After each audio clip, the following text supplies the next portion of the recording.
Story recapped here. Today I'm going to show you an action, adventure, sci-fi film called The Day After Tomorrow. Spoilers ahead. Watch out and take care.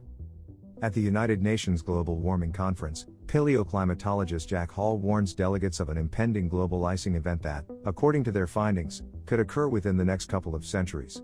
Continual excessive use of fossil fuels, Jack warns, could lead to warmer climates, which, in turn, could lead to a new ice age. After the conference, Jack meets Terry Rapson of the National Oceanic and Atmospheric Administration, and the two share findings on their respective fields. In Japan, a freak weather storm causes disruption when huge blocks of hail rain on pedestrians. Back at Terry's monitoring station, some men detect a sudden drop in temperature in the ocean.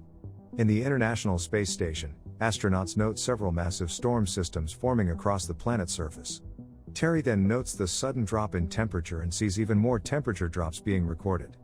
In New York, Jack's son Sam arrives with his friends, Laura and Brian, to join a decathlon meet and notice a massive flock of birds all flying westward. Terry later calls Jack and tells him his predictions were not only correct but are happening sooner. Jack adds that an event similar to this hasn't happened in the last 10,000 years. At a weather monitoring center in California, a technician gets word that hail has started raining on the beach. He warns his colleague that they have to issue a tornado warning in California. Not long after that, gigantic whirling pillars of air form and decimate downtown Los Angeles. This sudden weather phenomenon catches people off guard, and panic and destruction quickly overcome the streets. As soon as it arrived, the giant tornadoes dissipate, leaving Los Angeles in tatters.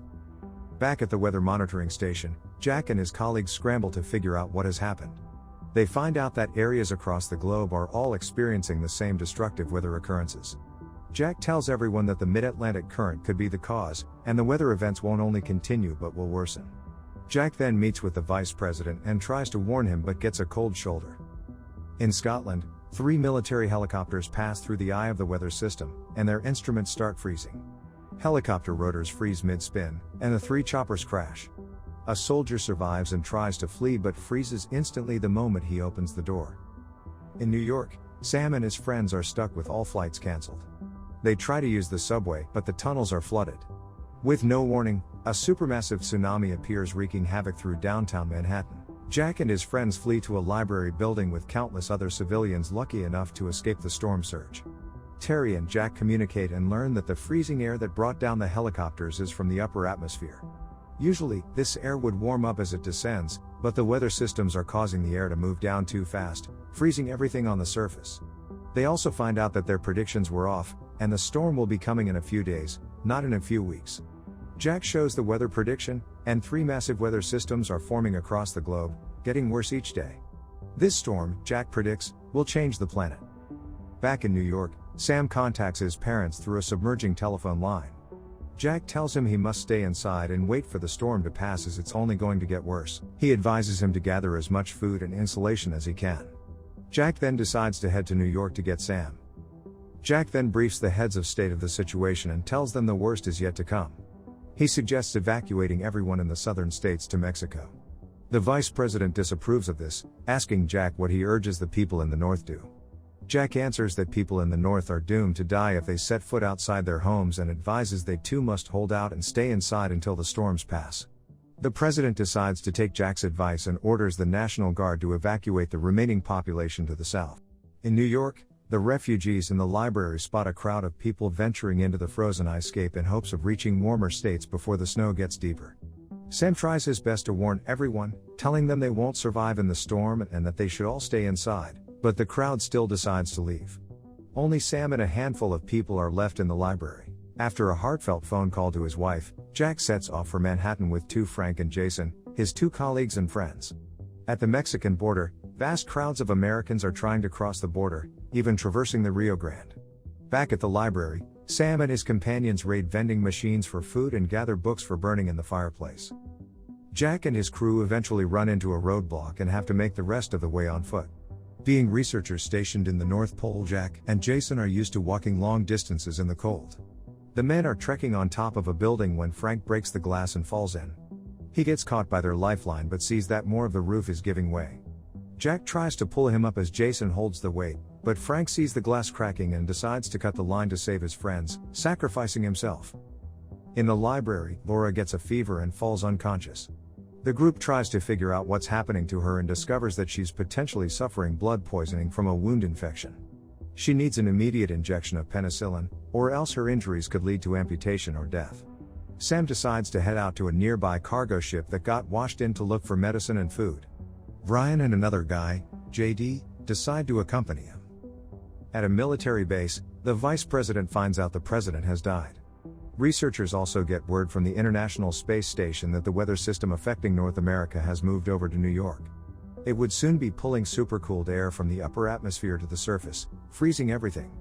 Jack and Jason make their way through New York, but Jason collapses from exhaustion, and Jack has to carry him. In the library, the trio also heads out to the grounded cargo ship, unknowingly putting themselves in harm's way when a hungry pack of wolves catches their scent. Sam, Brian, and JD make their way to the ship's mess hall, and Brian finds penicillin. As they rummage through the kitchen, the wolves come in and attack JD. Brian and Sam fight the wolves and save JD but get stranded inside the mess hall. With JD's foot mangled, they must find a way back to the library. Sam sees the sky clearing up and deduces they're in the eye of the storm. Sam then plans to make his way outside and lure the wolves away from the mess hall. He then runs through the ship, narrowly escaping the wolves, and doubles back to Brian and JD. Sam and Brian drag JD rushing into the library, seeing frost and ice descending from the sky. Meanwhile, Jack drags Jason with him and sees the sky clearing up and realizes they'll get caught in the eye. Knowing everything will freeze soon, he hurries to find an open vent and throws Jason inside before throwing himself in just as the ice descends. Sam, Brian, and JD make it into the library in the nick of time but see the frost entering the room. They scramble to get the fire up, throwing more books and wood in, desperately getting the room to warm up. Jack also struggles, knowing a fire is the only thing that can save him and Jason. Jason wakes up and sees ice all around him. He sees Jack had managed to start a fire using an open stove. With the eye of the storm already passed, Jack is determined to continue into Manhattan. The two rest for a night, contemplate the future of humanity. Jack says humanity survived the last ice age, but if careless, might not survive this one. In the International Space Station, astronauts confirm the storm is dissipating, seeing landmass appear on the surface for the first time in days. Jack steps out of their tent and sees a massive ship frozen in place. They start their trek again, walking past the Statue of Liberty. The pair finally reach the city and see the whole bay frozen and the city buried under several meters of snow. They find the library, barely visible out of the snow, and find the fireplace where Sam and the rest are sleeping with a burning fire keeping them alive. Jack and Sam are finally united. In Mexico, the heads of state receive transmissions from Jack, informing them of survivors. The president then addresses the nation, telling the country that survivors have been found in New York despite tremendous adversity. A vast search and rescue operation is underway to retrieve anyone stranded in the northern states. Helicopters finally reach Jack and the group, and they fly south. As they pass through Manhattan, they see more surviving pockets of populations on rooftops awaiting rescue. In the International Space Station, an astronaut looks down upon the changing planet, remarking the sky is the clearest he's ever seen. Subscribe to watch more videos like this. Turn on notifications. And leave a like, it really helps the channel out. Thank you for watching.